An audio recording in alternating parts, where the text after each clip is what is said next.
transferência de identidade. Isso não é de difícil compreensão.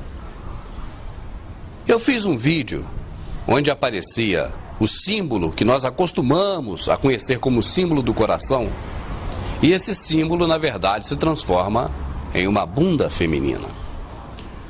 E aí nós perguntamos, poxa, o que teria a ver o coração com a bunda? Nunca passaria pela nossa cabeça que esse símbolo que nos acostumaram com ele desde criança simbolizasse realmente a bunda. Mas nos enganaram, dizendo que esse símbolo representaria o músculo que temos aqui no peito, que muitos acham, inclusive, que é um órgão, mas a medicina diz que é um músculo, mas que representaria esse músculo. Não, definitivamente. A imagem que mais se parece com o símbolo do coração é a imagem da bunda. Pode até representar o amor, mas não o amor como nós achamos que representa, mas que representa o amor eros, sem dúvida, esse sim é representado pelo coração, que é o símbolo do deus Eros lá da Grécia. Essa é uma transferência de identidade. Quando você conhece um símbolo desde criança e acha que esse símbolo representa, na verdade, uma situação A, e você nem imagina que ele possa representar uma situação B, mas agora, fora da Matrix, você começa a observar tudo e vê realmente que esse símbolo ele se parece muito com uma bunda e nada com o coração humano. É uma transferência de identidade, sim. Mas não é o único caso nem o único tipo. Isso ocorre em todos os setores. Você, geralmente, olha só, em outro extremo que não tem praticamente nada com esse. Quando você assiste uma produção de Hollywood e você vê aquela produção hollywoodiana dizendo que o dono do mundo é o presidente dos Estados Unidos. O lar do homem mais poderoso do mundo está desprotegido. Na verdade, é uma transferência de identidade, para que nós nem venhamos a imaginar que o dono do mundo é esse senhor, atualmente, David Rockefeller, o ancião, vamos dizer assim, dos Illuminati. Essa é uma classe de gado americano muito peculiar. Chama-se Longhorn, ou chifres grandes. É o gado do Texas. E a partir deste tipo de animal, foi criado um clube de futebol americano que leva o nome do touro, desse boi, desse gado Longhorn. Quando os torcedores desse time vão ao estádio de futebol, eles buscam simbolizar o time de futebol usando a mão chifrada. A mão chifrada definitivamente não é o símbolo desse clube de futebol do Texas. Você sabe muito bem disso. Neste caso também há uma transferência de identidade.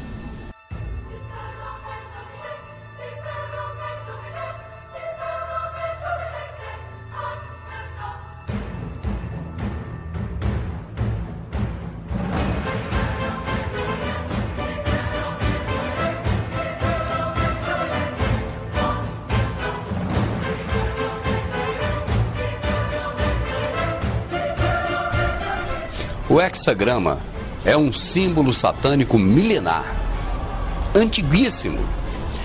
Mas hoje, quando você vê um hexagrama, por exemplo, no templo religioso protestante, muitos templos religiosos protestantes têm o hexagrama. Quando você vê esse hexagrama no templo religioso protestante e que você perguntar àquele líder religioso do que se trata, ele vai dizer, olha, esse é o símbolo de Israel.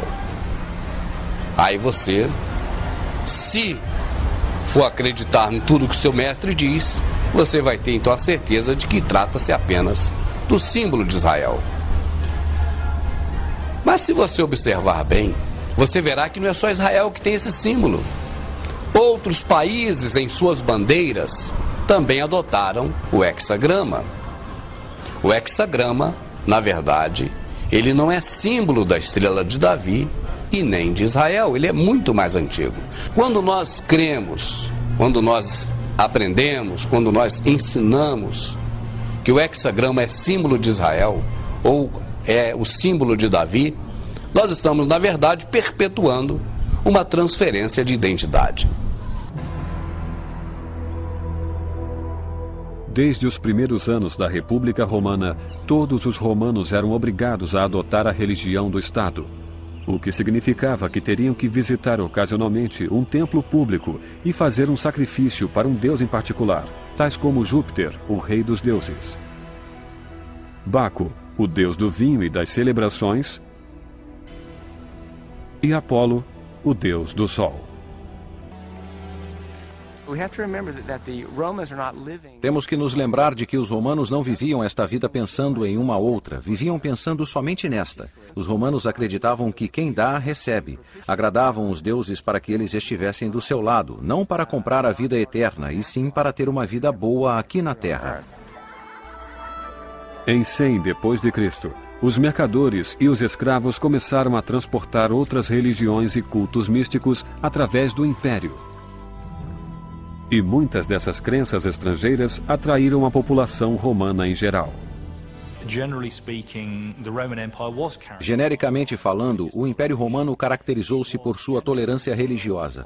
Tratava-se geralmente de um mundo de viver e deixar viver, em que muitos cultos eram tolerados pelo Império Romano, desde que as pessoas que seguissem esses cultos concordassem em seguir a religião romana, porque era dessa maneira que expressavam sua lealdade ao Estado romano. Os soldados romanos, em particular, tornaram-se seguidores ávidos de Mitra, deus persa do bem contra o mal.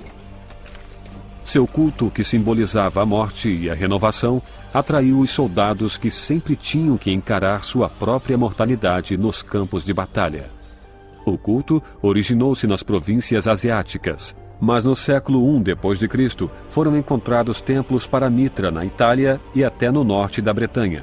Cultos como este exemplificam a grande diversidade religiosa do Império e sua aceitação. Quando o paganismo que Roma herdou dos impérios anteriores que foram conquistados por Roma, quando esse paganismo adentra na religião protestante, ele tem que ter a identidade transferida. Ele muda de ceia mitraica, onde Mitra matou o touro, comeu a carne e bebeu o sangue, para a Santa Ceia. A Santa Ceia do protestantismo, sem dúvida, é uma transferência de identidade da ceia mitraica. Se eu causei a você algum espanto ou até alguma dor com o vídeo anterior, onde eu falo sobre a questão da ceia mitraica, eu peço que não leve a mal. Na verdade, a intenção minha não é ofender você, nem a sua crença, nem a sua visão de um determinado assunto espiritual ou religioso. Eu até reconheço que quando você tem uma roupa, e principalmente uma roupa branca, que é o caso contrário da minha blusa, que é preta, e quando mancha essa roupa, para você tirar a mancha, você tem que aplicar alvejante. Às vezes tem que apelar até mesmo para água sanitária, ou cloro, ou cândida, seja lá como você chama. E quanto mais você esfrega para tirar a mancha, de repente até danifica o tecido, acaba rompendo, fazendo um buraco. E às vezes nem assim a mancha sai. Algumas crenças estão tão enraizadas, criaram tantas raízes dentro do nosso entendimento. A raiz está tão profunda no nosso entendimento que quando alguém chega e puxa essa raiz, ela dói lá dentro. E a gente fica até com raiva de quem puxou a raiz. Nesse caso, do irmão Rubens. Eu conheço pessoas que me mandam e-mail dizendo: irmão Rubens, eu até ainda assisto seus vídeos, mas a minha esposa, ela não quer nem ouvir a sua voz aqui dentro de casa mais. Eu já estou arrumando briga, porque eu quero ver o vídeo do Verdade Oculta, mas a mulher aqui não quer que eu veja de jeito nenhum. Ela tem nojo do teu nariz, irmão Rubens. Ela tem nojo da tua cara, de tantas besteiras e heresias que você fala. Ela não quer saber mais que eu veja você aqui dentro, irmão Rubens. Então, meu amado, eu entendo perfeitamente que quando nós tocamos em um assunto que fere o entendimento das pessoas, essas pessoas vão reagir de uma forma contrária, vão se defender do irmão Rubens. Vão dizer, esse cara eu não quero mais ouvi-lo, ele é um herege. Esse cara está falando muita besteira.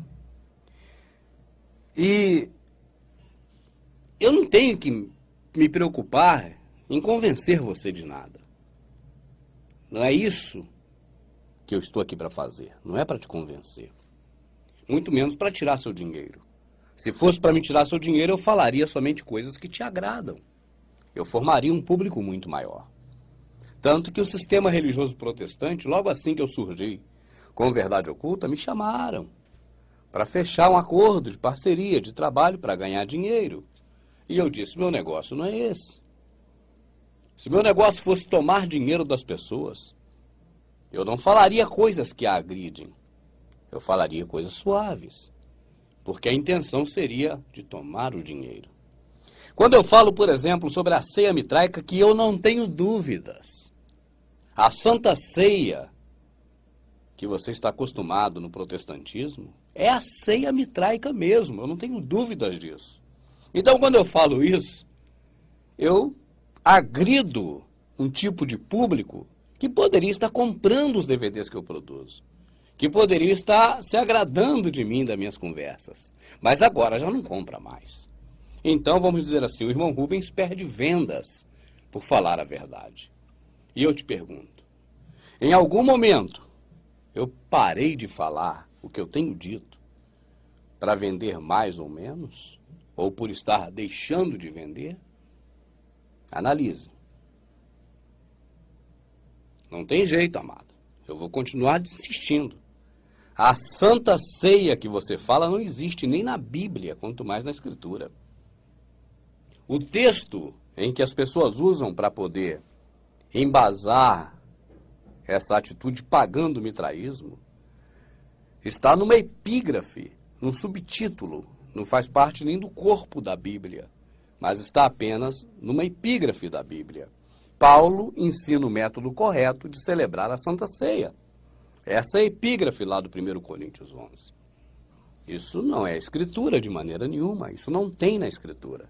Isso só tem nesse livro, forjado, manipulado, para levar você ao entendimento errado. Olha, deixa eu te falar mais uma coisa. Se o que o irmão Rubens fala tem te ferido, se prepare. Porque eu vou preparar agora um DVD, é o próximo, somente sobre a Bíblia. Eu não trouxe o protestantismo lá das raízes, de Calvino, dos puritanos calvinistas, de Zwingli. Eu não vim trazendo de Wesley, eu não vim trazendo lá de trás o protestantismo. Vou também buscar a Bíblia lá de trás, tudo com fatos históricos. E nós vamos ver o que realmente é a Bíblia e se a Bíblia é ou não a Escritura, porque com certeza, não há dúvidas, é mais uma transferência de identidade. Aquilo que o nosso Salvador sempre identificou como Escritura, hoje é identificada essa Escritura como se fosse esse livro. E que definitivamente não é, porque tem muitas diferenças. Uma coisa só é a outra quando essa coisa é igual a outra. Se uma coisa é diferente de outra, ela não é a mesma coisa. Ela pode ser parecida. Pode ser quase que idêntica, mas não é a mesma coisa.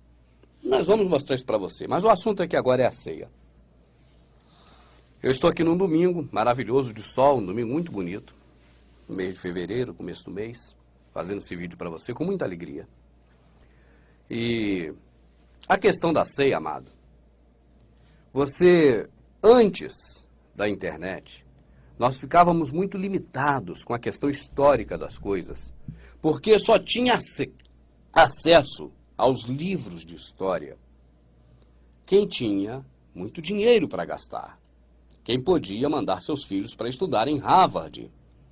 Porque quando eles saem do Brasil para aprender fora, eles aprendem como dominar o gado brasileiro.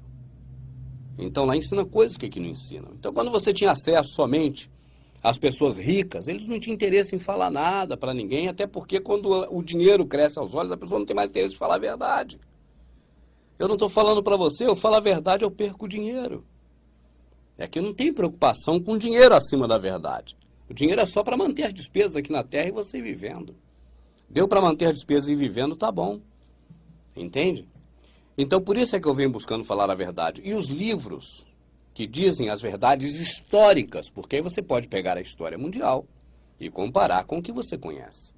Para daí você tirar a sua conclusão e parar de pensar pela cabeça dos outros. Tem que pensar pela sua. Naquele grande dia não vai ter como chamar ninguém para dizer que te ensinou errado e a culpa é de quem te ensinou. É contigo mesmo. Então, por isso é que você tem que tirar suas conclusões. Eu creio nisso. Antigamente, você queria saber sobre os fatos históricos, deveria recorrer a um sebo, a uma livraria antiga, ou ter muito capital para estudar melhor fora do Brasil. Hoje, com a internet, você sai do Brasil assim, ó. Então, só não pesquisa hoje quem é preguiçoso, quem está acomodado e quem tira vantagens com o sistema religioso e não quer ir contra ele, porque vive dele, está dentro dele, precisa dele e ele faz parte da vida dessas pessoas. Agora, quem não tem compromisso com o sistema religioso, mas tem compromisso consigo próprio, com seu próximo, e compromisso, acima de tudo, com aquele lá de cima, o nosso Criador, esse não se acomoda, esse vai em busca das informações verdadeiras. Então, deixa eu te falar uma coisa. Existe, não é existiu não, é mentira se disserem que existiu. Existe, já há muito tempo, um segmento religioso chamado mitraísmo. Mitraísmo. Esse segmento religioso, chamado mitraísmo, ele é muito anterior a Jesus Cristo, ao nosso Salvador, que chamamos de Jesus, porque há mais uma transferência de identidade aí no nome. Mas é muito antigo. E diz respeito a um camarada que teria matado um touro sagrado, teria comido a carne desse touro e bebido o sangue desse touro.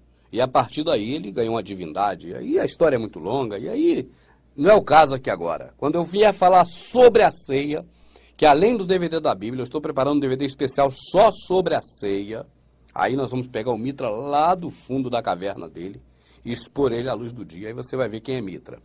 Aí você vai se assustar, porque não é só a ceia que está aí dentro. Tem muito mais coisas hoje no protestantismo, no sistema religioso evangélico, ligado à Mitra, do que só a ceia. Aí que você vai dizer que eu sou herege a princípio, mas depois você vai analisar e vai dizer não. Tem um pouco de verdade nisso. Amados, deixa eu te falar uma coisa. Essa questão de comer pão e beber vinho, imitando o sacrifício do verdadeiro Salvador que morreu na cruz, isso já existe, ó. Esse culto à Mitra é anterior à morte de cruz do nosso Salvador. Ele foi adaptado em algumas coisas após esse período da morte do Salvador. Foi adaptado para ser cada vez mais confundido com o Salvador. Repito, não é só a ceia. Tem várias coisas que estão aí dentro do protestantismo que é mitraísmo. No DVD especial sobre a ceia nós vamos detalhar. Fica tranquilo. Agora eu quero dizer para você sobre a questão da ceia que você pratica na denominação. Ela está embasada em qual passagem? Da Bíblia. Passagem bíblica. Você usa o livro, é que eu não tenho aqui agora, a Bíblia. Não é a Bíblia que você usa?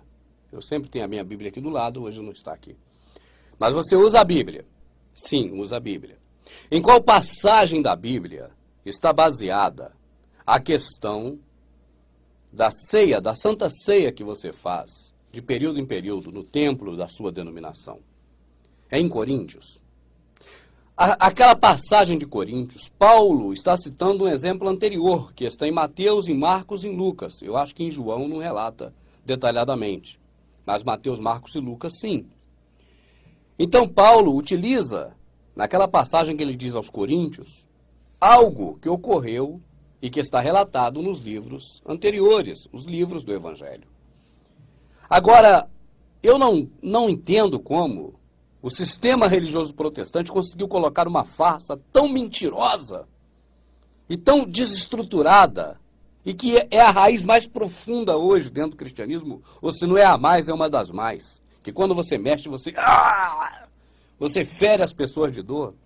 É como aquele dente que você puxa aquela raiz lá de dentro e... Ai, para, por favor, para! Eu já não estou aguentando mais. Aguenta mais um pouquinho, não desliga agora não. Espera mais um pouquinho. Deixa eu falar uma coisa para você. Esse formato dessa liturgia, desse memorial, dessa cerimônia, desse ritual da ceia, da Santa Ceia que você chama, e que eu chamava também quando eu estava no sistema religioso, ela não tem amparo em lugar nenhum da Escritura. Ela nasceu justamente de onde nasceu o protestantismo, do catolicismo. O que acontece é o seguinte, o padre, quando ele vai celebrar a partilha, que é a Eucaristia, ele pega a folha da Igreja Católica. A folha da Igreja Católica não é essa aqui eu imprimi ali na minha impressora, mas os dizeres que o padre lê está aqui. Eu vou ler para você. O que eu estou dizendo para você aqui é o seguinte, amado. A constituição da Santa Ceia, que você conhece no protestantismo, ela é uma prática católica. É a prática da liturgia, da Eucaristia, a partilha. E que a católica herdou do mitraísmo. Entende? Quando o catolicismo foi formado, ele absorveu várias culturas religiosas. E a mitra é a que mais influenciou o catolicismo. O catolicismo é quase que 90% mitraísmo. E o protestantismo também. Tem muito mitraísmo nele, demais. Você vai ver isso em outro DVD. Fica tranquilo. Agora, a partilha em si, que é a Eucaristia, que é o ponto-chave da missa católica, uma missa mitraica, a missa toda ocorre em função da partilha da Eucaristia, e que acontece no protestantismo uma vez por mês, ou de 3 em 3 meses. Essa do protestantismo é aquela do catolicismo, que é aquela de mitra. Isso que eu estou dizendo. Ela não nasceu com Paulo, nem com Jesus, que é o nosso Salvador, que a gente chama de Jesus. Não. Ela não veio daquela origem. Alguém pode até falar besteira, irmão Rubens está dizendo que Jesus praticou a ceia mitraica. Rapaz, a ceia mitraica que você participa, meu amado, ela não é a ceia judaica. Aquela que Jesus participou foi a ceia judaica. Nesse vídeo agora, hoje aqui, nós vamos confundir isso. Isso aí pelo menos vai ficar desconfundido. Só vai repetir o erro quem quiser. Mas deixa eu ler a passagem que o padre lê. Quando o padre ele vai fazer a cerimônia da Eucaristia, ele não pega a Bíblia. Repara para ver. Ele não pega a Bíblia, ele lê da folha da Igreja Católica, ou já está na memória dele, ele nem pega a folha. Mas ele não lê um texto bíblico. A grande pergunta é, por que o padre não ler um texto bíblico para fazer o ato da partilha, da Eucaristia, da ceia? Porque ele não encontra respaldo na Bíblia para isso. Mas ele faz porque é um ato herdado das outras religiões, não só este ato, este momento da missa, como tudo. A roupa do padre, do papa, dos arcebispos, dos cardeais, elas têm tudo enquanto é detalhes que cada um representa uma cultura religiosa diferente. Ali ele contempla, dentro do catolicismo, diversas religiões pagãs de Roma. Entende? O catolicismo é a arca das religiões, tem todas as religiões anteriores ali dentro. E a ceia é uma religião mitraica. Então ele não lê na Bíblia pelo simples fato dele não ter amparo na Bíblia para praticar aquilo que ele pratica, que é um ritual mitraico. Então ele lê na folha, porque na folha que ele lê tem.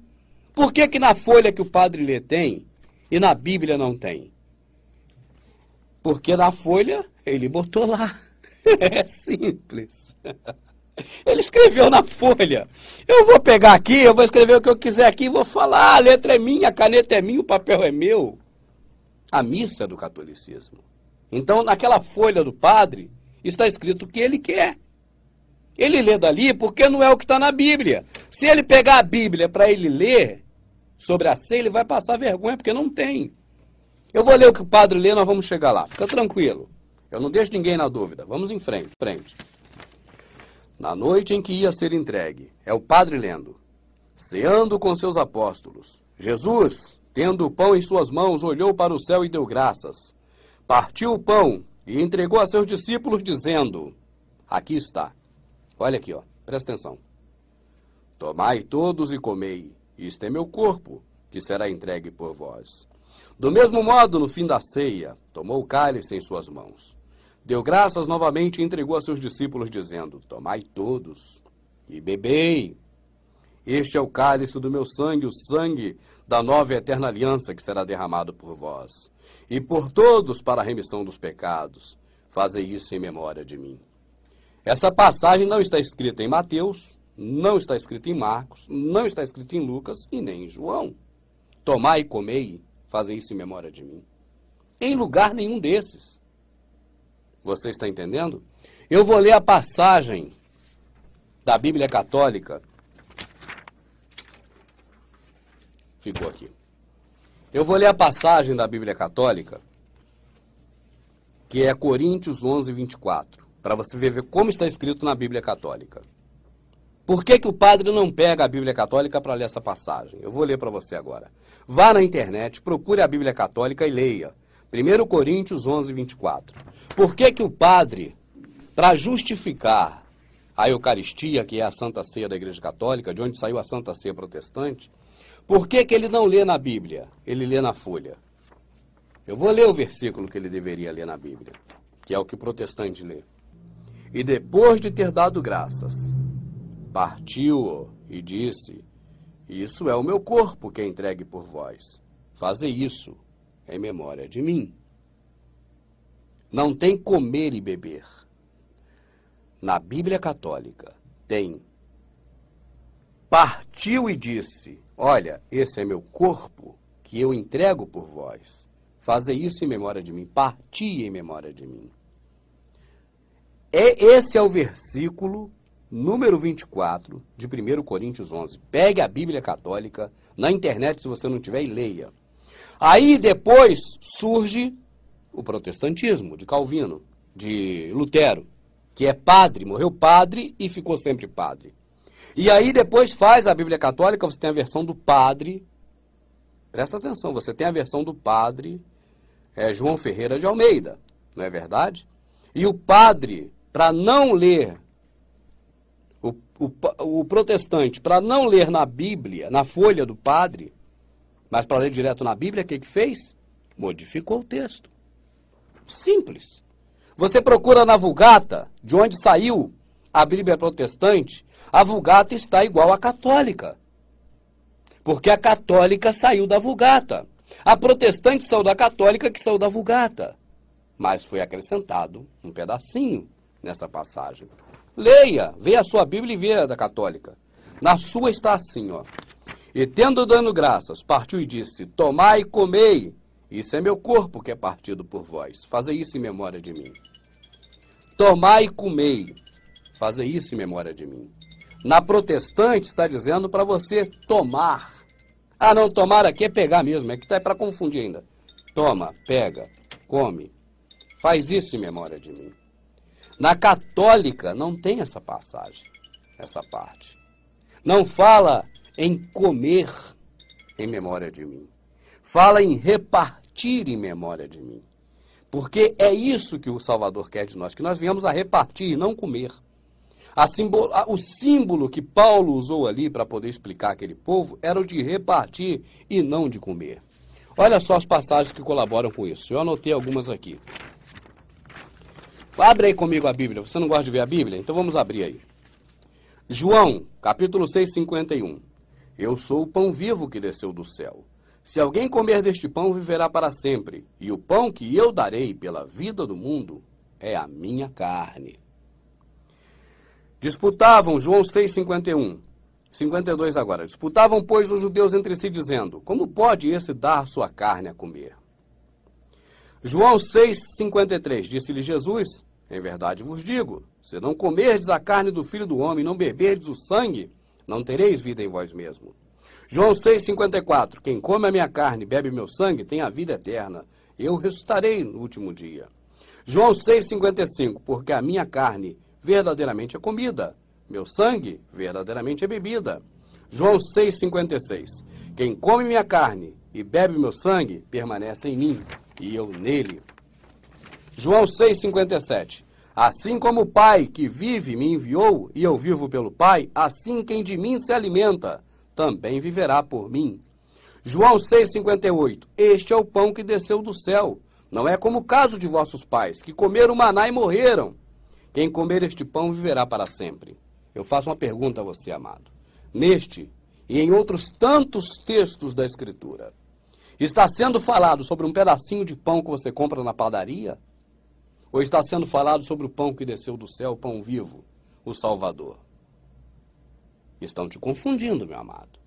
Quando o Salvador fala para comer daquele pão, é ele, e não do pãozinho da padaria. Repara para você ver. Lê esses textos que eu falei, lê na íntegra, que você vai ver que é isso. Aquele que não come do meu pão, não bebe da minha carne, você está pensando em você, meu amado, não é no seu próximo que ele está falando. Olha, você tem que pregar esse evangelho, você tem que distribuir esse pão da vida. Porque aquele teu irmão que está do teu lado, que não conhece a verdade, ele está sem se alimentar deste pão. E ele, se não comer, ele vai morrer, não vai viver eternamente. Porque quem não come deste pão não vive eternamente. É da segunda pessoa que ele está falando, não é da primeira. Esse egoísmo que as pessoas só pensam nela própria entrou nos templos religiosos dos protestantes depois dos teleapresentadores, dos pastores eletrônicos. Agora, se você ainda tem alguma dúvida, vamos fazer uma comparação? Vamos comparar as ceias para você ver de que se trata? Que aí eu acho que não vai sobrar mais dúvida. Vamos fazer um gráfico. Neste gráfico, nós vamos colocar a ceia judaica. Essa nós conhecemos bem. É aquela que o Salvador fez um dia antes da sua morte. Tá certo? Que está registrado nos evangelhos e que Paulo recorda aos coríntios, na passagem de Coríntios 11, 1 Coríntios 11. Então, nós temos aí a ceia judaica. Existe também uma outra ceia, que não é a judaica, a ceia de Coríntios. Essa ceia de Coríntios, Paulo, nela, lembrou da ceia judaica, como exemplo, para que as pessoas não fizessem como estavam fazendo lá em Coríntios. Então, também havia ali um jantar, que o nome jantar e ceia é a mesma coisa, tá certo? Então, havia a ceia de Coríntios. Já temos a ceia judaica, e já temos a ceia de Coríntios. E temos também a terceira ceia que o irmão Rubens tem falado muito nela, a ceia mitraica. Talvez nessa, você, antes do irmão Rubens falar, talvez você nunca tenha ouvido falar nessa. E é por isso que agora fica difícil aceitar como uma verdade, porque você não conhecia há tanto tempo. O teu pastor nunca te falou da ceia mitraica. O padre que você frequenta, a católica, nunca te falou da ceia mitraica. Mas ela é muito mais antiga do que o nascimento do Salvador. Então, se o seu pastor não te falou da ceia mitraica e nem o padre, talvez seja porque eles não queriam que você soubesse. Tá certo? Ou porque também eles enganados não sabiam. Mas então já temos 3 ceias no nosso gráfico. Presta atenção aqui, meu amado. Se você quer dar uma chance a você mesmo de tirar a sua conclusão, sem entrar pela cabeça do irmão Rubens ou de qualquer outro, mas por você mesmo, você e ele, o Salvador. Então presta atenção aqui. Estamos fazendo um gráfico. Já colocamos aqui a ceia judaica. Já colocamos aqui a ceia de Coríntios, que está relatado em Coríntios, 1 Coríntios 11. E estamos colocando aqui também a ceia mitraica. A santa ceia do protestantismo vai ficar aguardada, por enquanto, só na sua mente. Vamos colocar aqui o período que essas ceias eram feitas. Vê se você me entende. Qual o período dessas ceias? Da judaica, da ceia de Coríntios e da mitraica. Bom, vamos lá. A ceia judaica, ela era feita uma vez apenas por ano. Pesquise para você ver se é verdade do irmão Rubens ou se eu estou mentindo. A ceia de Coríntios, só existe relato dela na Escritura uma única vez. Nós não víamos Paulo fazendo Santa Ceia todo mês, nem toda semana, nem todo culto, nem toda reunião, nem todo lugar. Nós não vimos hora nenhuma. Nós só vimos aquela ceia relatada na carta de Paulo aos Coríntios naquele momento. Então está aqui uma única vez. E a ceia mitraica, pesquise. A ceia mitraica era esporádica. Algumas pessoas, em determinado período da época, ao longo da história, faziam essa ceia regular em cada culto à mitra. Outros, culto sim, culto não, mas não era uma regra que fosse em todo culto de mitra que era feito a ceia mitraica. Então temos aqui a ceia judaica, a ceia de Coríntios e a ceia mitraica. O período da judaica, uma vez ao ano. A de Coríntios, uma única vez. E a mitraica, feita esporadicamente. Agora temos os ingredientes. Quais eram os ingredientes dessa ceia? A ceia judaica, ela tinha um cordeiro. A ceia de Coríntios, pelo que nos relata a carta de Paulo, era um banquete generalizado. E a ceia mitraica, antes de Cristo, ela era feita com um touro que era morto e o seu sangue era bebido. Depois de Cristo, ela se transformou em comer um pedaço de pão e tomar um cálice de vinho. Ainda na seita judaica, outro ingrediente era o pão asmo, que não aparecia na ceia de Coríntios, e o pão asmo também não aparece na ceia mitraica. Outro ingrediente era o vinho. Ele aparece na ceia judaica, ele aparece também na ceia de Coríntios e aparece também na ceia mitraica. Beleza? Outro ingrediente era ervas amargas. Ele aparece na ceia judaica, ele não aparece na ceia de Coríntios e ele não aparece na ceia de Mitra. Quanto à partilha, como é que era feita? Na judaica, havia a partilha entre os irmãos. Eles repartiam entre si. Tanto que o Salvador disse, toma, reparte, fazem isso em memória de mim. Que é o texto original da Vulgata e da Bíblia Católica, que está adulterada na protestante, do Manuel Ferreira de Almeida, do João Ferreira de Almeida. Na ceia judaica, havia essa partilha. Na ceia de Coríntios, não havia um pegar e dar para o outro. Partilha. Havia, cada um come o seu o mais rápido possível para o outro ficar sem nada. Uns comiam tanto que se fartavam, até se embriagavam, xaropavam, e outros ficavam sem comer nada. Era diferente da judaica. Na judaica havia partilha. Na de Coríntios não havia. Na mitraica era uma distribuição, mas em forma de quermesse. Quando eu falo quermesse, eu não sei se a palavra é bem essa, mas deixa eu me fazer entender. Cada um tem alguma coisa, leva o que tem. E agora ali reparte entre todo mundo. Antes, no primórdio do mitraísmo, era um banquete, todo mundo ia lá e comia, servia, levava e servia. E depois passou a ser uma distribuição. Agora, qual era a quantidade desses ingredientes, dessas coisas que se comiam? Na ceia judaica, era uma janta normal. As pessoas comiam normalmente, como se come hoje no almoço ou na janta. Em Coríntios, aquela relatada na carta de Paulo, que foi só uma vez e que não tinha ervas amargas, nem pão asmo, aquela era uma comilança.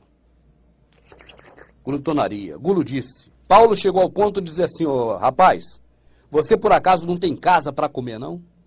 Porque nisso que eu vou dizer, não vos louvo. Vocês têm se juntado para pior e não para melhor. Por isso que eu digo, quando vocês se juntam, não é para comer a ceia do Senhor. Porque o que aprendi do Salvador, na noite que foi traído, que ele repartiu, e vocês não estão repartindo. Mas vamos lá. Quantidade. Judaica, uma janta normal. Coríntios, uma comilança. E na mitraica, antes de Cristo, era um banquete normal. Depois de Cristo, eles foram se adaptando, entrelaçando com a cultura das coisas do Salvador, dentro do cristianismo, religião criada pelo Constantino, imperador romano, e aí passaram a comer um pedaço de pão e tomar um cálice de vinho. Não era açúcar, era vinho mesmo. O lava-pés. Lavar os pés das pessoas. Na última ceia que o Salvador fez, nós vimos ele lavando os pés dos discípulos. Então, a última ceia demonstra que havia o lava-pés. Na de Coríntios, havia lava-pés? Não. Na ceia mitraica, havia lava-pés? Não. O local para fazer a ceia. A ceia judaica era numa casa, isso está bem claro. Uma casa. Um cenáculo, né, que era o local da janta em uma casa, não era no templo. A boa pergunta, inclusive, é por que o Salvador não fez a sua ceia no templo? Você já se questionou sobre isso? Hein, meu amado? Você já parou para pensar assim, olha, por que será que o meu Salvador não fez a última ceia dele no templo? Esse povo evangélico não fala tanto em templocentrismo, em estar no templo, Por que Jesus não fez a ceia no templo? É uma boa pergunta, deixa para o DVD que vai sair sobre a ceia mitraica, sobre a Santa Ceia. Até eu estou falando ceia mitraica, porque é a mesma coisa. O templo, o local, ceia judaica, numa casa. Coríntios diz que é num lugar. Num lugar. A igreja, ou seja, a reunião do povo estava num lugar. E a mitraica era realizada aonde? Certo, no templo. Neste caso, os templos mitraicos sempre foram cavernas, mas eram cavernas ornamentadas para ser um templo. Então era no templo. Qual o fundamento dessas ceias? A judaica representava a saída do Egito. A de Coríntios não tinha representação nenhuma, era comilança. Isso não representava nada. Leia o texto todo para você ver. A ceia mitraica, antes de Cristo, nos primórdios da religião mitraica, era o culto sacrificial, como é a missa católica. Depois passou a ser memorial, comendo pão e bebendo vinho em memória do que fez Mitra, como é o protestantismo hoje, né? Bom, qual o formato? Na judaica, come o pão, depois da ceia, que é o pão, bebe o vinho. Jesus, depois de ter comido o pão, pegou o vinho, depois de ter tomado a ceia, leia para ver. Na judaica, bebe o vinho depois da ceia. Coríntios, eles se embriagavam e comiam o tempo todo. Come, bebe o tempo todo, tudo junto. Mitraica, come o pão e bebe o vinho, tudo junto.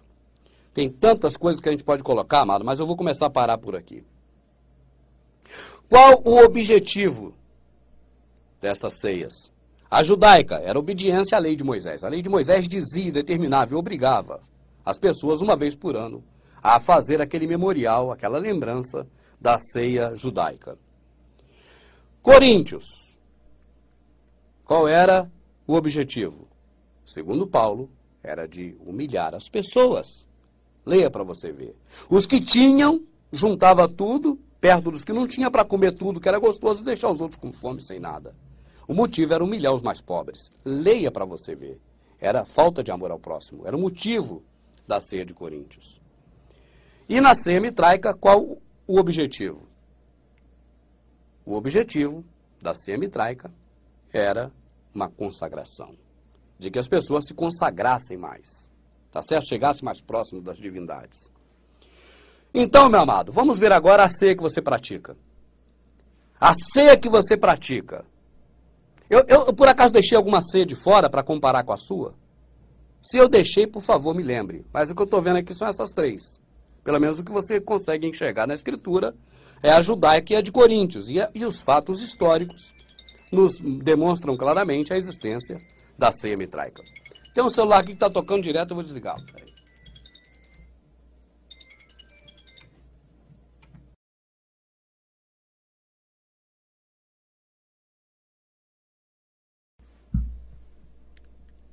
Vamos ver então o que você tem feito hoje, que você chama de Santa Ceia.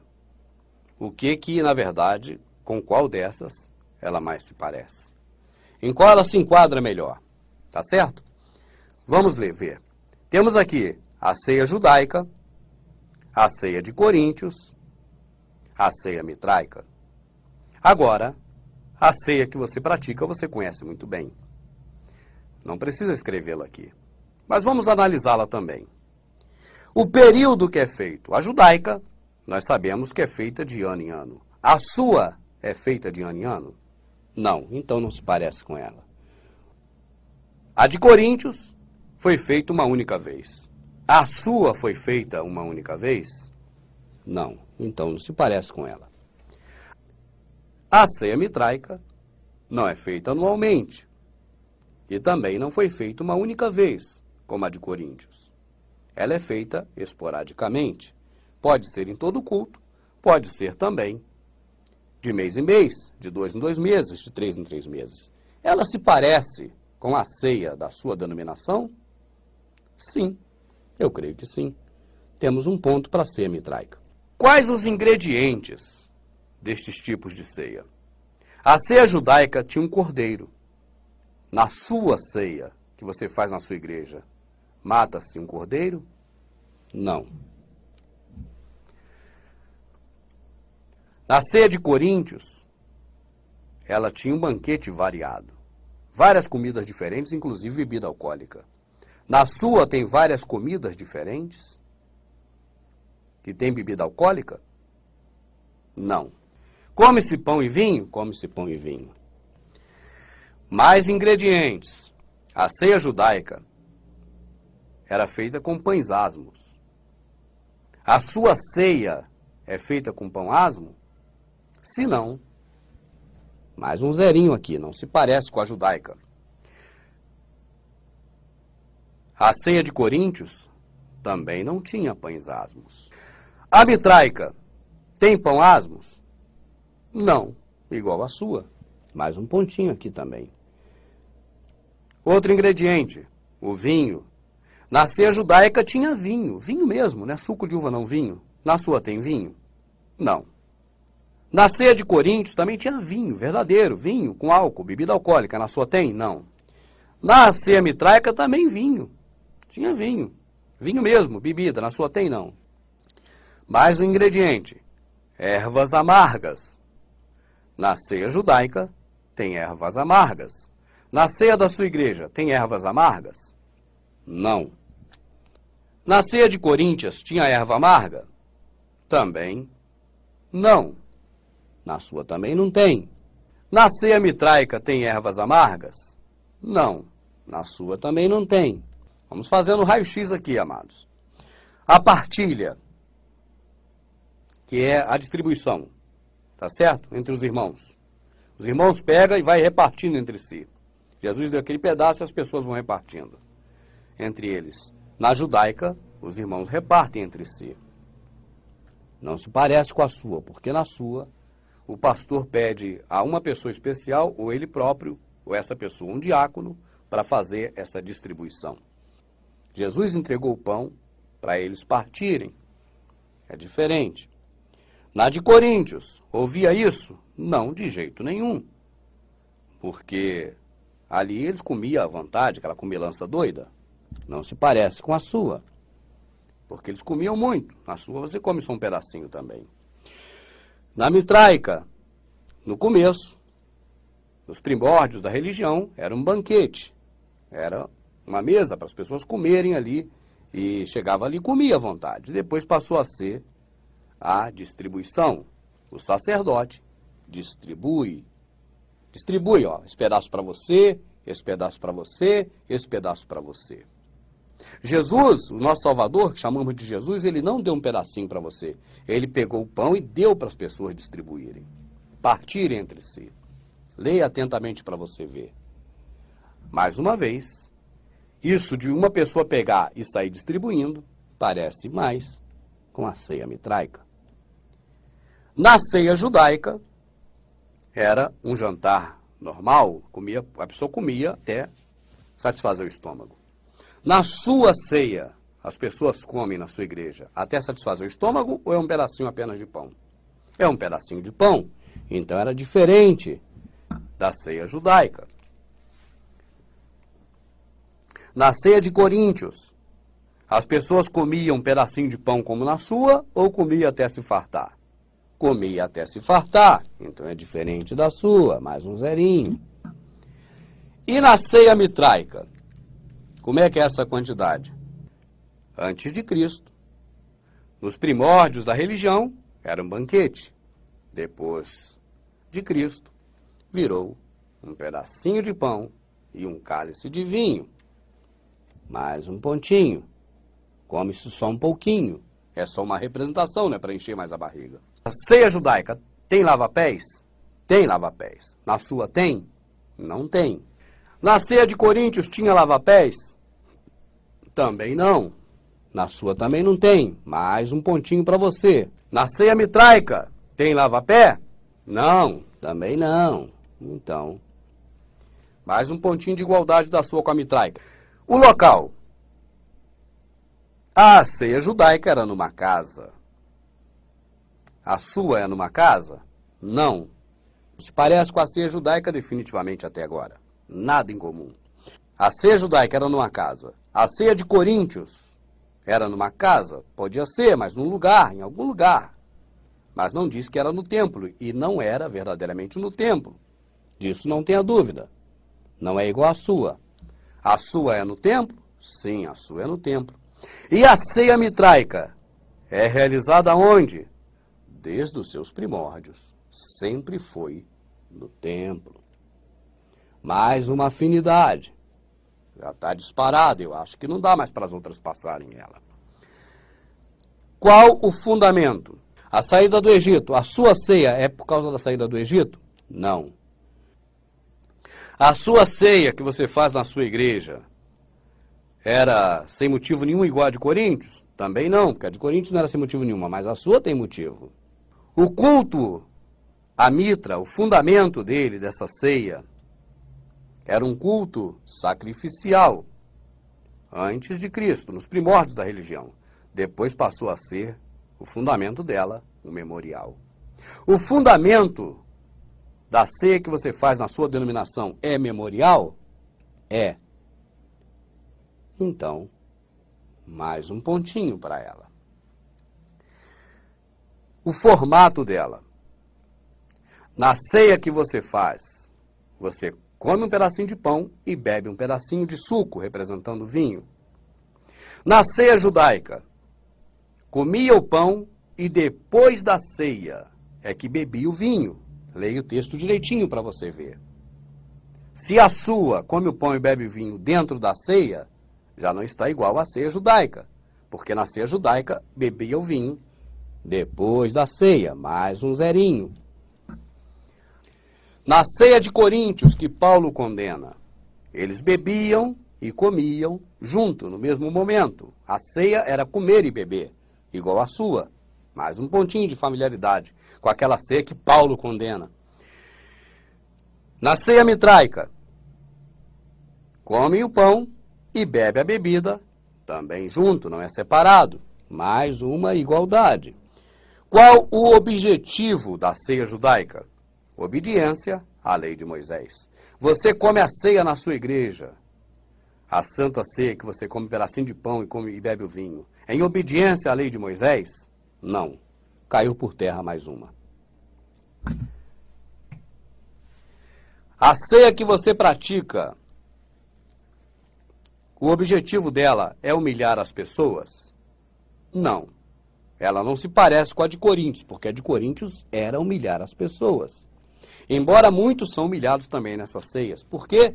Porque a pessoa às vezes não deu dízimo, porque não tem dinheiro, não vai cear, e aí os outros já olham para ela e já humilha. Não é assim? Olha, fulano não deu dízimo, fulano tem pecado. Mas eu vou deixar do jeito que está para não mexer mais na ferida. A ceia mitraica. O objetivo dela é se consagrar. Era a pessoa estar mais próximas de Deus. Eu vou deixar aqui, não vou colocar que seja igual, até para não forçar a barra, mas vou anular essa daqui. Porque eu não vou dizer que a que você faz é para se consagrar também. Eu não quero apelar. Tá certo? Agora, uma pergunta final. A análise é sua, você é quem sabe. Eu só estou aqui mostrando a verdade, para que você possa compreender e tirar suas próprias conclusões. No nosso placar ficou assim, ó. Agora, com a ceia mitraica, olha quantas peculiaridades. Mas cabe a você decidir se o que você tem feito é ceia mitraica ou não. Eu não quero aqui dizer que você tem que aceitar o que eu estou dizendo. Eu só estou expondo para você. Mas eu deixo uma pergunta final. O Messias, ele estava na ceia judaica? Na última ceia, o nosso Messias, o nosso Salvador, estava presente? Sim. E ele disse naquela ocasião: não voltarei a ceiar de novo conosco, até que se chegue a grande ceia do Cordeiro, nas bodas, naquele grande dia.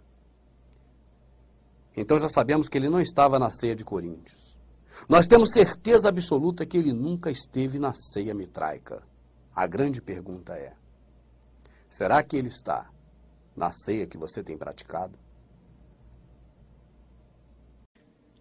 Esse assunto levantado por mim sobre a ceia de Mitra é um assunto muito polêmico, porque ele é, na verdade, um dos pilares deste moderno cristianismo chamado protestantismo.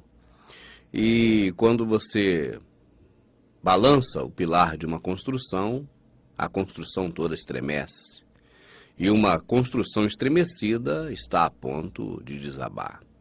A preocupação das pessoas hoje que vivem, financeiramente falando, dos recursos do sistema religioso protestante, eles não querem de maneira nenhuma que essas estruturas sejam balançadas, porque senão, literalmente, a casa vai cair. Assim, a melhor forma que tem de se defender é atacando. E não se ataca a ideia de quem colocou essa questão no ar, mas ataca-se principalmente a pessoa. Existe alguém empurrando o pilar. Não se procura ver se essa força empurrando tem uma razão de ser ou não, mas procura-se imediatamente ver quem está empurrando para eliminar. Assim, resolve o problema na raiz. E é o que eles fazem. Falam da minha pessoa. Mas por que, enquanto falam da minha pessoa, por que não rebatem o que eu digo na própria Escritura? Eles defendem, por exemplo, a ceia do Senhor. Então nós vamos para a Escritura e vamos procurar a ceia do Senhor lá. Se você procurar a ceia do Senhor na Escritura, você acha.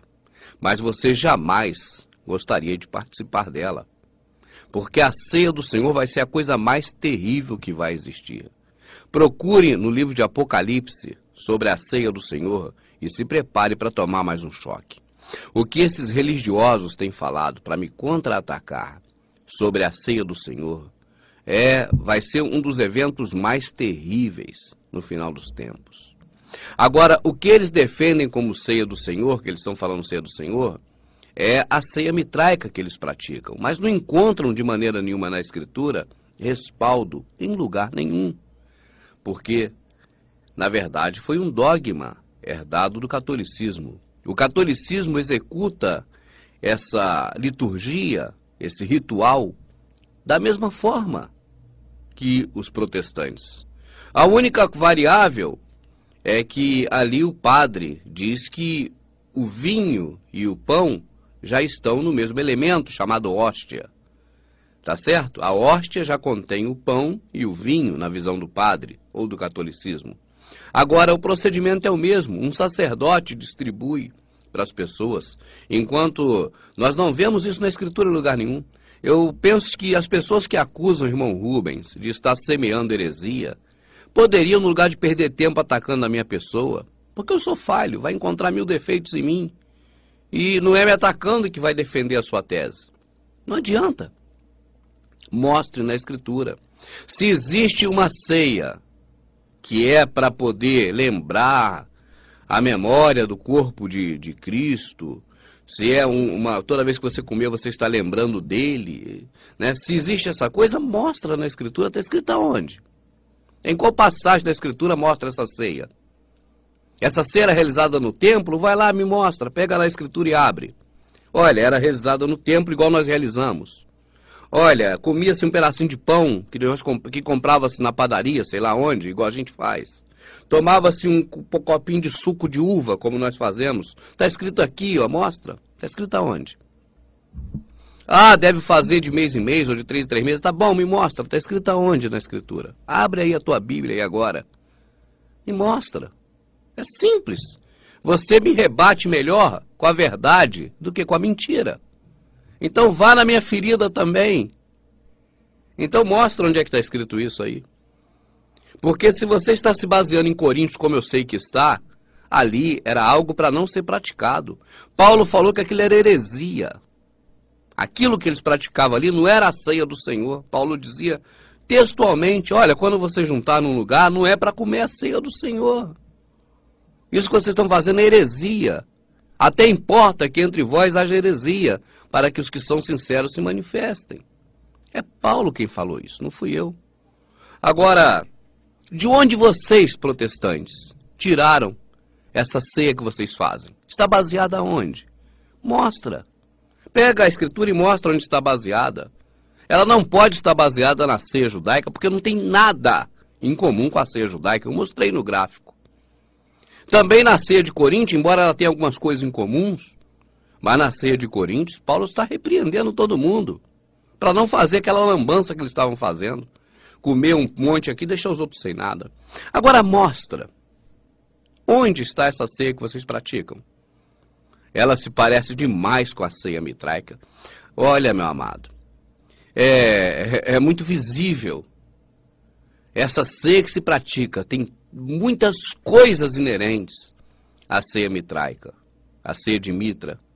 E não tem nada dela na Escritura. Você entende? Agora, outra coisa também importante, olha, o que eu tenho defendido, presta atenção aqui em mim, por favor. O que eu tenho defendido é que o pão que é relacionado no Evangelho, nos livros do Evangelho e nas cartas, é o pão do céu. Isso é espiritual. O pão que eu defendo aqui, eu li, você viu aí nos vídeos passados, eu li várias passagens de João falando do pão que desceu do céu. Isso é um pão espiritual, não é pão de fermento, de trigo, de água, de sal com açúcar, feito na padaria, não. Esse que é feito na padaria é material, tá certo? Ele não é espiritual. O pão espiritual é o pão que desceu do céu, é o que eu estou defendendo. Aí dizem que eu não sou espiritual. Isso é uma inversão, é uma transferência de identidade. Dizem assim, o irmão Rubens não é espiritual. Poxa, eu estou defendendo justamente o pão espiritual. Eu defendo o nosso Salvador como pão espiritual. Eu defendo que você deve repartir é o pão espiritual e não o pão material, feito de trigo. Mas eles me acusam de não ser espiritual e defendem o pão de trigo. E acha que você é burro o suficiente para continuar te enganando. Deixa eu te falar uma coisa aqui, amado, aí que eles vão ficar mortos de ódio de mim. Esses caras, os líderes religiosos que enganam as pessoas, eles sabem que são fáceis de ser enganados. Por isso se preocupam tanto.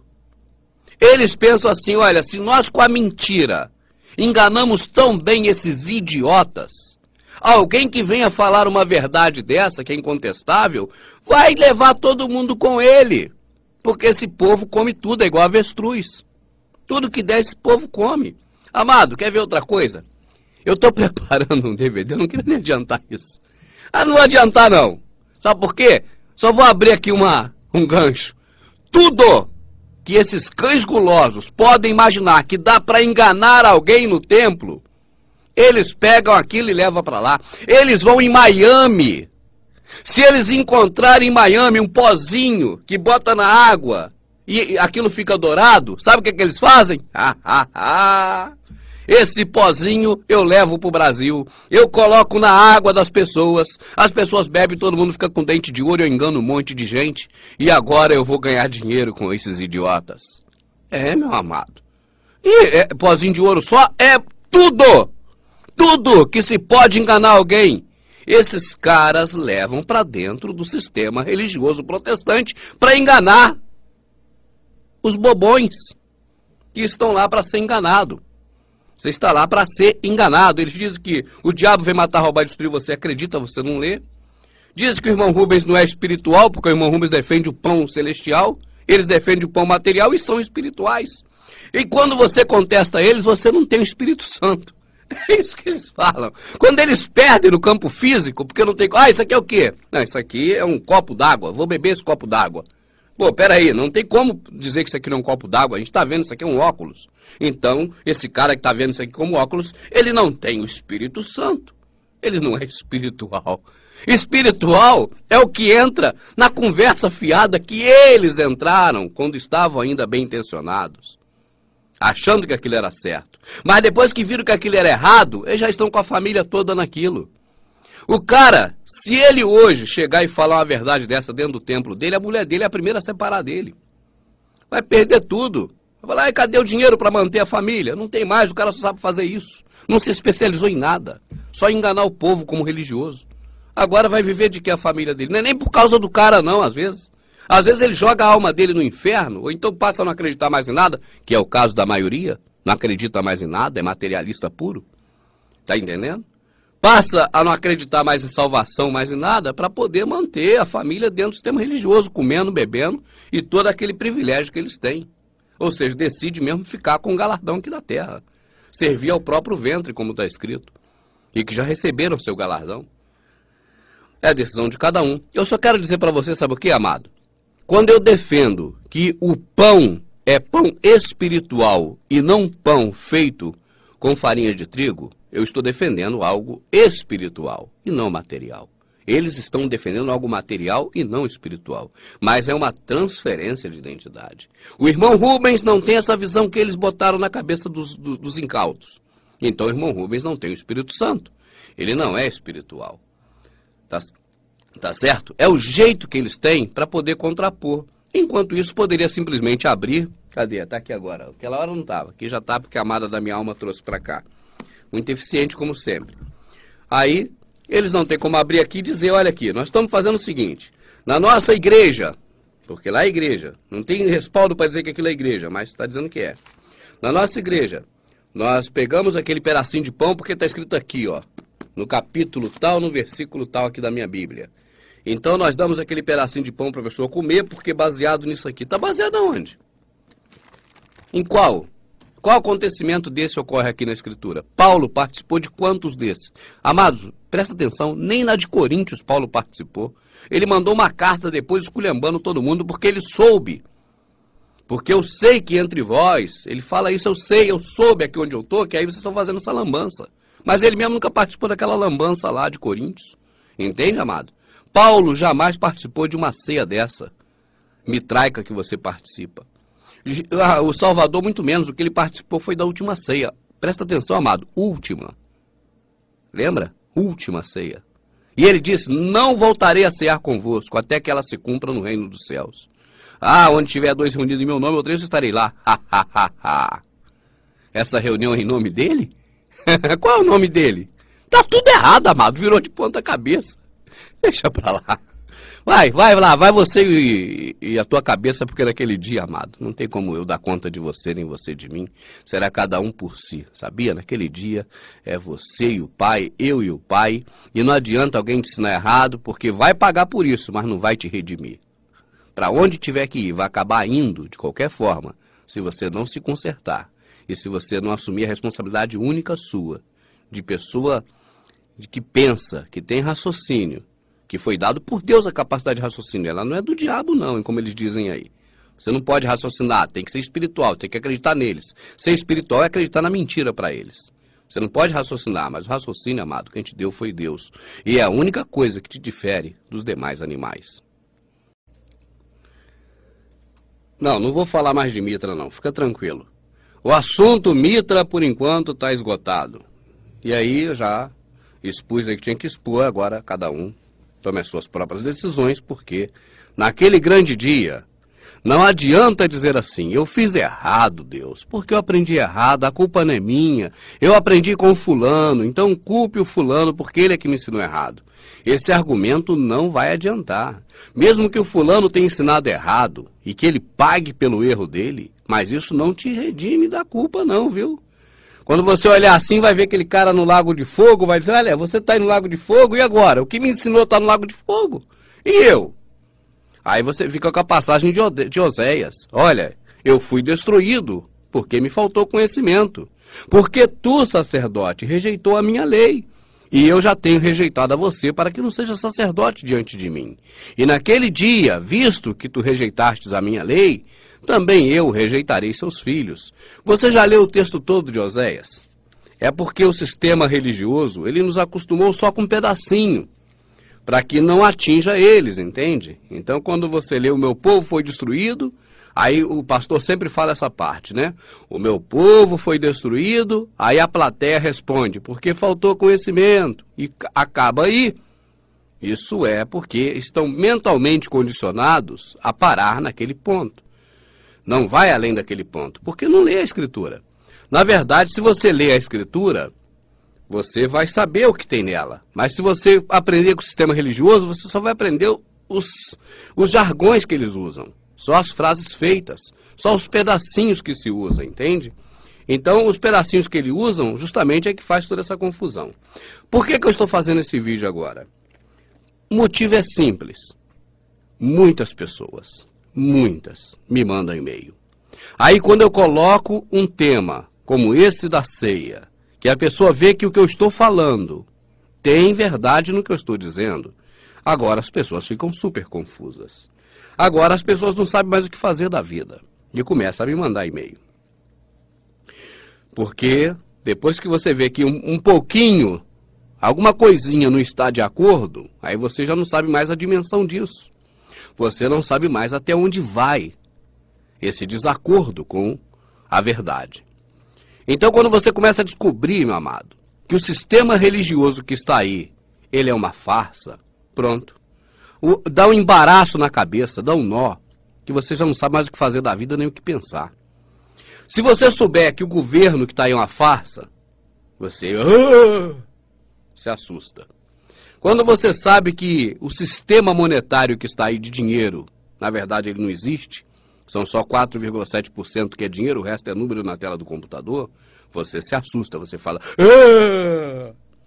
Quando você descobre que o mundo pode acabar assim num minuto, porque eles estão cheios de bunkers para se esconderem e podem detonar isso aqui em cima a qualquer momento, você faz assim, com medo. Agora, quando você descobre que o que você sempre acreditou, não no Criador, não no Filho dele que morreu na cruz, não em Jesus, que é o Yahushua, não no Criador, não nas coisas verdadeiras, mas quando você percebe que o sistema religioso que está aí é uma farsa, é do mesmo tipo do sistema monetário, do sistema de governo, de todos os sistemas mundanos, aí esse susto que você leva, ele é amplificado ao extremo. Porque isso você não quer nem acreditar nisso. Você fala, eu vou tapar meus olhos. É igual naquele desenho animado. Olha, é igual criança, quando está com medo. Eu estou com medo. A gente tem essa reação infantil. Eu vou tapar meus olhos, porque eu não quero mais saber essa verdade. Eu estou com medo dela. E isso deixa as pessoas muito desorientadas. Amados, se você está sendo desorientado pelas informações que eu tenho colocado, saiba que não é para te desorientar que eu coloco essas informações aqui. E nem coloque sobre o irmão Rubens essa culpa, porque eu estou falando para você a verdade. Se você está desorientado, o que te desorientou não é a verdade que eu tenho colocado. É a mentira que o sistema religioso do qual você nasceu no ventre dele. Você nasceu no ventre desse sistema mentiroso que está aí. Então você não vê por fora dele, porque você está dentro dele. Você está na barriga desse peixe. Quando você sai, vou aqui usar uma frase que está até na Bíblia assim, quando você sai para fora dele, porque ilustra melhor falar assim, quando você sai para fora do sistema religioso, para fora do ventre do peixe, aí você vê o peixe de fora, aí a visão é outra, tá entendendo? Mas quando nós nascemos dentro dessa caverna de Platão, e nós só vemos isso, e quando enxergamos o mundo exterior, há um baque. Há uma estrutura toda balançada, nós ficamos apavorados. E isso é assim mesmo, você acha que isso não aconteceu com o irmão Rubens também? Isso que acontece com você, aconteceu comigo também. E sabe o que aconteceu comigo, amado? Eu não tive uma pessoa para me orientar em nada. Eu fiquei sozinho com meus conflitos internos, orando 24 horas em oração. Sabe para quê? Para poder o Criador, aquele que me fez e é responsável por mim, me dar as respostas. Você está entendendo, meu amado? O que eu falei para o meu Criador é isso. Meu Criador, olha, meu pai e minha mãe tiveram uma transa sexual, um ato sexual, e eu fui concebido. Agora, se não fosse pela sua vontade, eu não seria concebido. Eu fui concebido não pelo meu pai e pela mãe, mas pelo Senhor Criador. Então o Senhor é responsável por mim e eu não quero ficar enganado. Eu não quero de maneira nenhuma ficar enganado. Eu me coloco aos teus pés para poder eu ser orientado do que fazer da minha vida. Então, esse conflito interior, amado, que eu creio que você esteja sentindo nesse momento, eu também senti, eu sei como é que isso é triste. Eu sei a dor disso. Tá certo? Então, para que eu estou fazendo esse vídeo aqui? Para dizer para você que muitas respostas das perguntas que as pessoas têm me feito por e-mail, e meu e-mail explodiu, e é impossível, amado, eu responder a todo mundo e responder a mesma coisa um por um para cada pessoa. Você entende? Porque é muita gente. Você está me entendendo? Eu até respondo a alguns, mas não tenho condição logística de responder a todo mundo. E a mesma resposta para todo mundo, um por um, é impossível. Então o que acontece? Por que eu estou fazendo esse vídeo? Eu criei o canal Verdade Oculta 2, talvez você não conheça, no YouTube, youtube.com/Verdade Oculta, agora coloco 2, não escreve DOIS não, eu boto o número 2, Verdade Oculta 2. Ali eu leio o Novo Testamento, as cartas de Paulo, os Evangelhos, você está entendendo? E você pode ler comigo. Eu ainda estou na fase de gravação de Lucas, porque eu tive problemas no estúdio, me atrasou muito. Mas sem ser o livro de Lucas, Romanos e Atos, que ainda não fiz, os outros livros todos eu já li. Então, se você quiser ler comigo, você pegue a sua Bíblia, que nela você vai encontrar ainda a Escritura. Ainda tem o tição que fumega e nunca conseguiram apagar nela. E vamos ler a Escritura, não a Bíblia, porque a Bíblia é diferente da Escritura, meu amado. É que eu vou fazer um DVD só sobre isso para não restar mais dúvida. Mas eu posso afirmar a você que a Escritura não tem link. A Bíblia é toda linkada. A Bíblia, ela é toda linkada. Eu não sei por que eles usam esse livro diferente dos outros. Você pega, por exemplo, um livro sobre medicina, ele não é linkado. Você pega um livro sobre o Código de Trânsito, ele não é linkado. Sobre o Código Penal, ele não é linkado. Por que a Bíblia é linkar ela toda? Mas o que é linkar, irmão Rubens? Está vendo? Não é porque eu não vou fazer aqui agora esse DVD da Bíblia. Isso é muito mais trabalhado. Com imagens, com fatos históricos, com tudo. Mas o link é quando você pula de um lugar para o outro sem passar no anterior. É como se fosse aquele Jornada nas Estrelas que você some aqui e aparece ali. Ou então numa página de internet que você clica num link e já pula para outra. Fizeram a Bíblia dessa forma para manipular a gente. A Escritura não era assim. A Escritura não tinha como você fazer nunca um sermão temático com base na Escritura. Não tem como. O sermão temático, os estudos bíblicos e esse monte de lixo que está aí para te confundir, que o sistema religioso criou, ele só foi possível porque linkaram a Bíblia. Então, quando você lê comigo a Bíblia, você lê sem links. Não tem link na leitura da Bíblia comigo. Nós lemos como ela foi escrita. Por isso você entende da forma que foi feita para você entender, e não da forma que o sistema religioso colocou para você entender. Tá certo? Eu vou te dar alguns ganchos já. Até para fechar o vídeo aqui, para não tornar muito comprido, eu vou te dar alguns ganchos para que você, quando for ler a Escritura, você anular a Bíblia e ler a Escritura. Porque assim você vai conseguir saber o que o Criador quer que você saiba escrito no livro Bíblia, onde está a Escritura. Não fique atento mais à epígrafe. A epígrafe é da Bíblia, não é da Escritura. Não existe epígrafe na Escritura.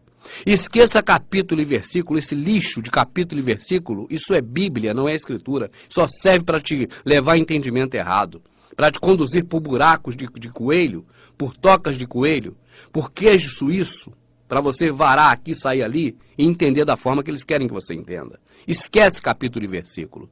Quando parar de ler um trecho, não para nem capítulo e versículo, não para fora dele. E quando continuar, continua fora do capítulo e versículo. Porque quando eles interrompem capítulo e versículo para poder tirar o entendimento seguinte, para você não unir as coisas, para não descobrir a farsa deles. Entende?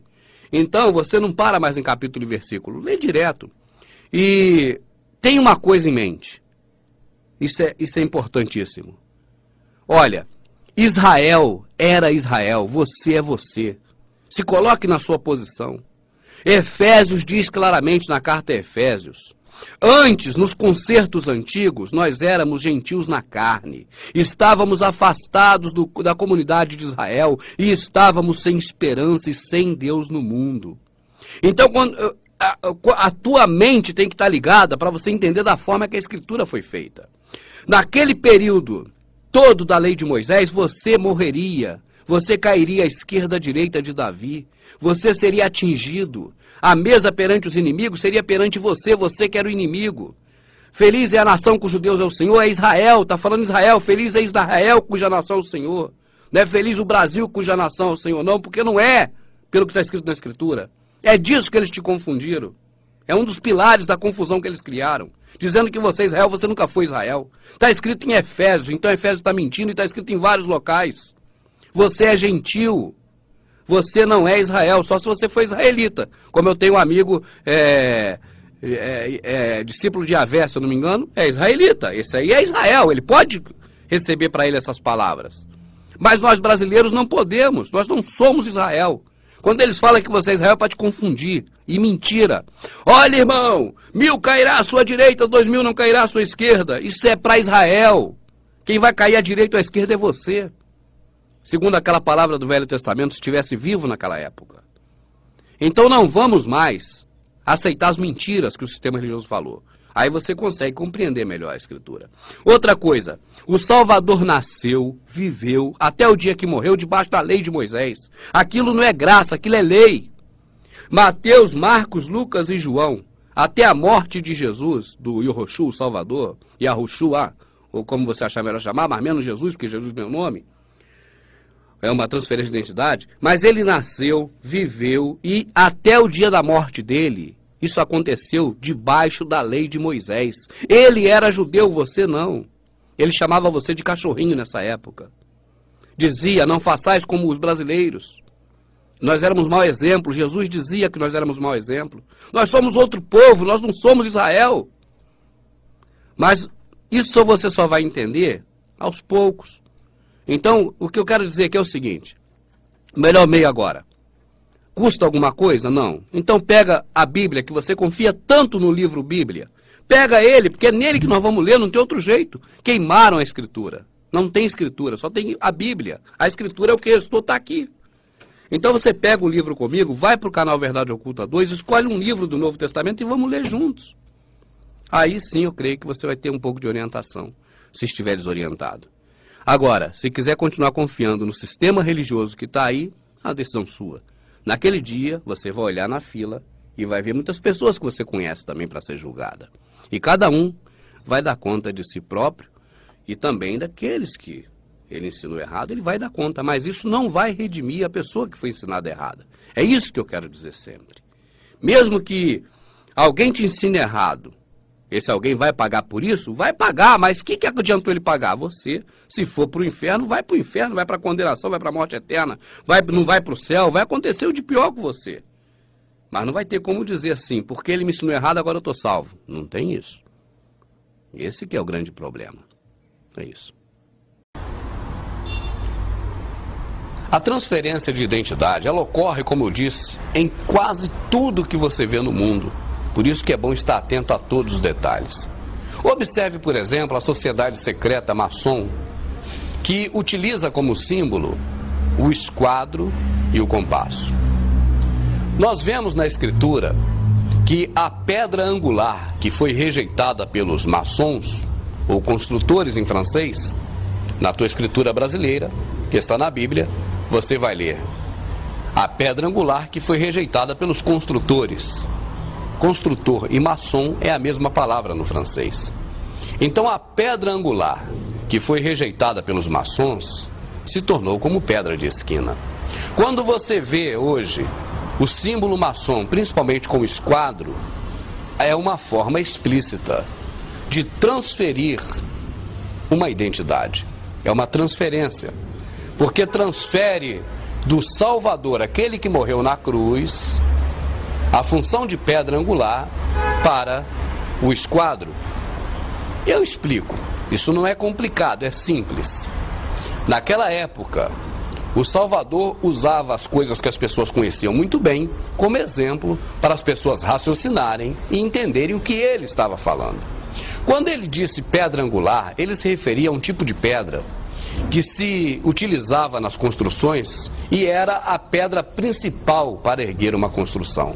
Ela era colocada na esquina do alicerce, porque a partir daquela pedra que era certinha, que tinha seus ângulos perfeitos, poderia se erguer uma parede ou várias paredes, né? Ela seria a quina das paredes. Poderia se erguer então com alicerce forte uma casa que estava dentro dos esquadros. Essa era uma pedra angular. Quando a pessoa tem um esquadro, o que ela está dizendo? Olha, com esse esquadro eu faço a minha pedra angular, eu não preciso daquela. Eu uso argamassa, eu uso a pedra, eu uso ferro se precisar, e faço um bloco de concreto quadradinho, é minha pedra angular. Então, quando eu tenho o esquadro, eu mesmo faço a minha pedra angular. Eu não preciso do Salvador que morreu na cruz. Esse é o símbolo desse esquadro que você vê nas sociedades secretas, principalmente na maçonaria. Não fique estarrecido e talvez dizendo que isso não está afetando você e que você não nega o nosso Salvador de alguma forma. Porque também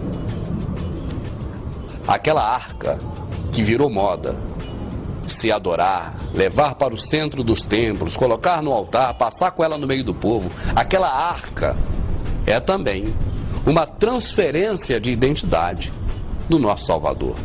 Porque a arca verdadeira é Ele, o Salvador. E quando se adora aquela arca, está, na verdade, colocando em prática uma transferência de identidade. Assim como o esquadro dos maçons que fazem a sua pedra angular. Agora, como curiosidade, passe a observar as empresas de construção civil. Quando você vê uma obra, dê uma olhada detalhadamente no logotipo, na marca, que fica naquela placa em que está ali os dizeres sobre a obra da engenharia, tá certo? Dá uma olhadinha com atenção e você vai ver que grande parte das empresas de construção civil utilizam a pirâmide ou o triângulo como símbolo. Repara.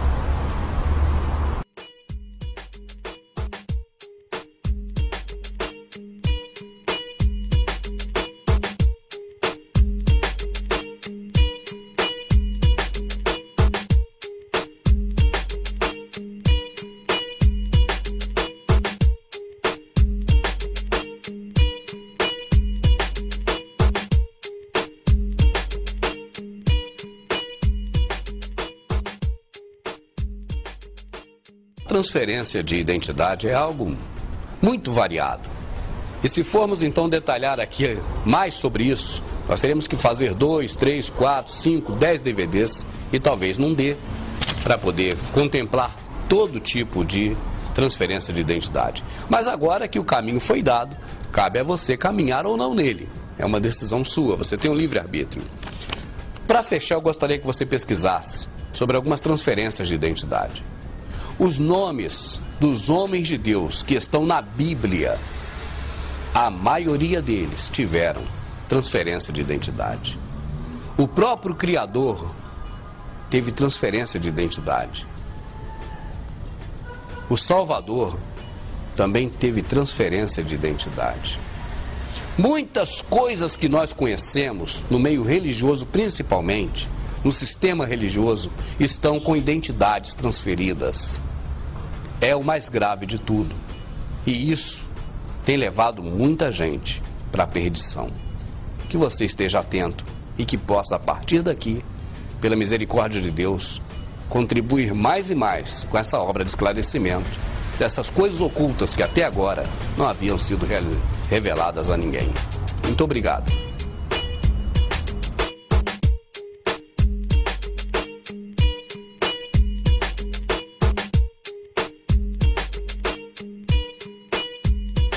Eu já ia me esquecendo. Você ficou triste porque o sapinho morreu cozido? Não se preocupe não, aquele era de borracha.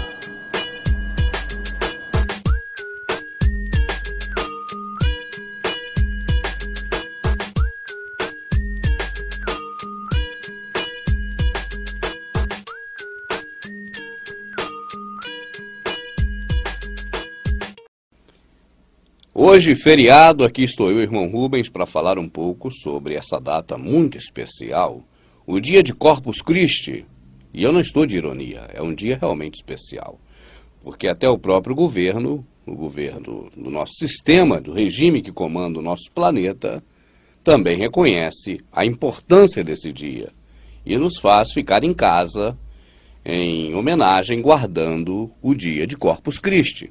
Eu não estou de ironia, eu estou falando a verdade. Ele é muito importante para o governo, para o sistema que governa a gente, pelos senhores do mundo. Por quê? Porque eles dão importância a essa data festiva religiosa. Se você observar bem, você verá que é uma festa católica, uma festa cristã, e é uma festa que para eles é muito importante, ela merece ser guardada. E assim nós, querendo ou não, somos obrigados a guardá-las, porque estamos debaixo dos regimes das leis e temos que obedecer às leis. Nós somos gado e as leis são como currais. Se hoje há uma cerca dizendo que hoje é feriado, não temos como dizer que não é. Você pode até querer ir trabalhar, mas não vai ter hoje serviço para fazer. E o povo agradece, o povo fica muito satisfeito. Oba, mais um feriado, vou ficar em casa, meu patrão que se lasque. Tudo é festa para o gado. O gado só sabe mugir, não é nem berrar, porque o gado não berra. Quando berra, leva logo uma chicotada. O gado só tem que comer capim e gostar de comer capim.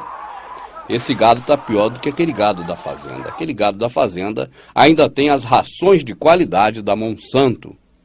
E o gado humano nem ração de qualidade está tendo. Mas fazer o quê? E hoje, feriado de Corpus Christi. Geralmente, quando nós falamos de uma festa religiosa que o mundo adota para si, então nós fazemos um DVD inteiro. Foi assim no caso do Natal, o aniversário do Deus Sol Invicto. Foi assim também no caso da Páscoa, a homenagem da primavera a Ostera, ou a Diana dos Éfesos, ou a Semíramis, para ser mais claro. E hoje, como é feriado de Corpus Christi, nós vamos fazer não um DVD, mas apenas esse pequeno vídeo para lembrar você que é um belo dia para se comemorar Mitra. E ele ocorre sempre após o domingo da Santíssima Trindade. Aí você observa que a religião católica, além de estar integrada com o governo nas praças públicas, onde o poder público, no passado, autorizou a denominação católica a fazer seus templos, além disso, também recebe o carinho, o respaldo do governo em tornar dias santos e feriados os dias das divindades romanas. Mas hoje é o dia do corpo do Cristo.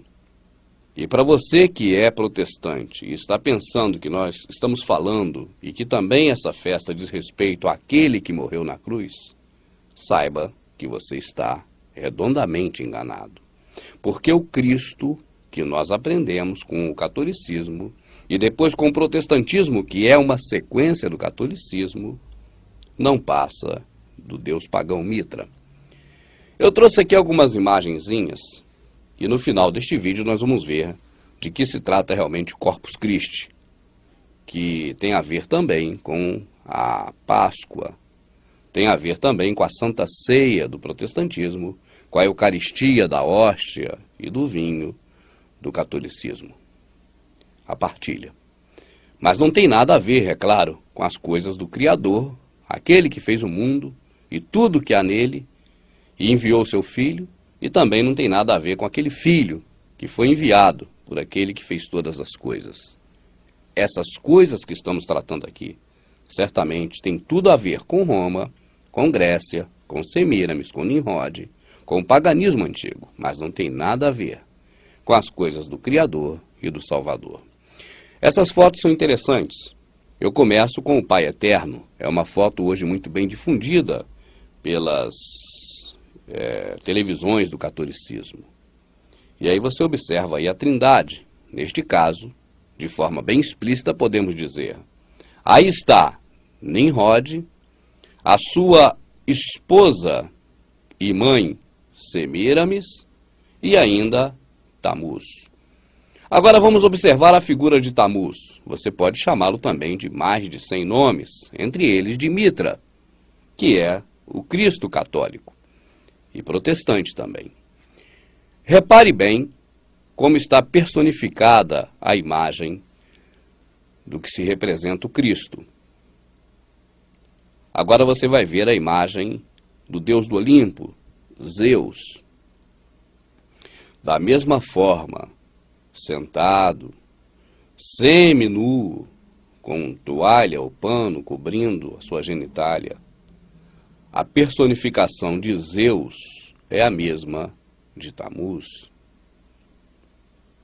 É a mesma de Nimrod, porque, na verdade, é a mesma também de Semíramis. Se você juntar a trindade, Nimrod, Semíramis e Tamuz, você chega a Ra-Satã, Satanás. Agora, você observa bem que a imagem do Esculápio, o deus da cura, é a mesma personificação de Zeus, de Tamuz, Ra-Satã.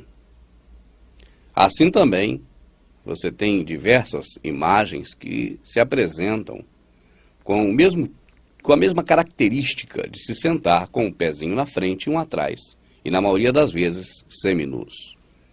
Na verdade, o que nós vemos no catolicismo é uma réplica das religiões pagãs do passado. O catolicismo é o que restou do Império Romano, quando foi transformado de político em religioso. E o Império Romano é a somatória de todos os cultos pagãos dos reinos anteriores que precederam Roma. O mais influente até os dias de hoje, sem dúvida, é Mitra, porque, na verdade, quando se adora o Cristo romano, para eles, a adoração é a Mitra. Isso era tudo muito oculto. Isso ninguém comentava, isso ninguém sabia. Eu, pela misericórdia do Criador, venho dizendo essas coisas há basicamente 2 anos. E hoje, ainda em 2011, um padre católico na televisão, ele não escondeu. Ele falou a verdade sobre o culto ao Deus Mitra que nós chamamos de Jesus, o Cristo ungido. Falou deste culto que se pratica hoje na partilha ou na Eucaristia católica e justamente também no culto protestante, porque é a mesma partilha de Martinho Lutero. O que os protestantes acham, como eu quando era protestante achava, é que estava servindo ao Salvador Jesus. E ele seria aquele que morreu na cruz. Mas procurando na internet, nos sites da Assembleia de Deus, onde eu era membro, eu encontrei a definição do que é a Assembleia de Deus. Está escrito assim: a Assembleia de Deus é uma comunidade protestante, seguidora dos princípios da reforma de Martinho Lutero. Eu não estou aqui lendo, é algo desse tipo. Eu estou gravando aqui ao vivo, sem olhar para nada, a não ser para a câmera. Eu não tenho teleprompter para ficar lendo, eu não leio nada, eu falo tudo espontâneo. Então é mais ou menos isso que está escrito no site. Porque, na verdade, o protestantismo segue a Martinho Lutero e não ao Salvador. E Martinho Lutero sempre seguiu o que o catolicismo ensinou, com algumas diferenças. Algumas. Assim sendo, o cristianismo proposto por Constantino, ele se perpetuou no catolicismo e no protestantismo.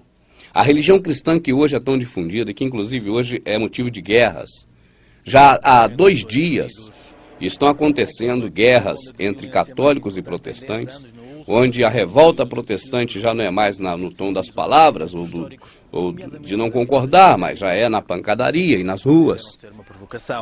O segundo dia consecutivo de confrontos entre católicos e protestantes em Belfast, na Irlanda do Norte, resultou em pelo menos 2 feridos. O canal Euronews tem divulgado, basicamente todos os dias, a trajetória dessa guerra entre católicos e protestantes. Mas eu não estou aqui para fomentar essa guerra, nem dizer que ela é justa, apenas para dizer que tanto católico como os protestantes que tanto acusam os católicos fazem parte da mesma árvore do catolicismo. As raízes estão enfiadas no paganismo romano e nunca saíram de lá. E não são palavras só minhas. Os padres já estão admitindo. Por causa do Deus Sol, do Deus Mitra e por causa das Saturnais portanto, do Império Romano. Portanto, havia o grande Deus Sol, com as Saturnais, era o Deus do Império Romano, defensor do Império Romano, o Sol, que depois que nos traz a vida. E então começou-se a dizer que realmente não, o verdadeiro Sol realmente é Jesus Cristo. Porque os cristãos, a certa altura, com a liberdade, quando tiveram a sua liberdade, depois do Constantino, começaram a cristianizar tudo aquilo que era pagão. As festas pagãs. Nós somos fruto de imensas festas pagãs. Portanto, cristianizamos as festas pagãs, mas tudo isto vem do paganismo. cristianizamos realmente as festas pagãs e temos as nossas festas pagãs. Nós, esta festa, que é lindíssima, que é o Natal, ele nasceu. Quando é que nasceu? Não me interessa absolutamente. Você vê, portanto, que o que eu tenho dito aqui tem respaldo, inclusive, dos padres. Se eu estiver mentindo para você, os padres também estão. O que eu tenho dito para você, já há um bom tempo, é que o protestantismo nada mais é do que uma sequência do catolicismo, que nada mais é do que uma sequência do paganismo romano. Aquele que morreu na cruz do Calvário jamais pediu para si culto, jamais pediu que o louve com palmas e com músicas, jamais pediu que caminhe religiosamente, algumas vezes por semana, até um centro de reunião das pessoas, onde tem um altar e que se chama templo. Aqui vai também uma curiosidade, se você não sabe. Na verdade, nós pensamos que o altar existe por causa do templo, mas é o contrário. O templo existe por causa do altar. Já há muito tempo atrás, entre os fenícios, entre aqueles povos mais antigos, já se cultuavam alguns deuses. E os altares eram os locais de sacrifício a esses deuses. Assim, as pessoas ficavam prostradas em volta do altar.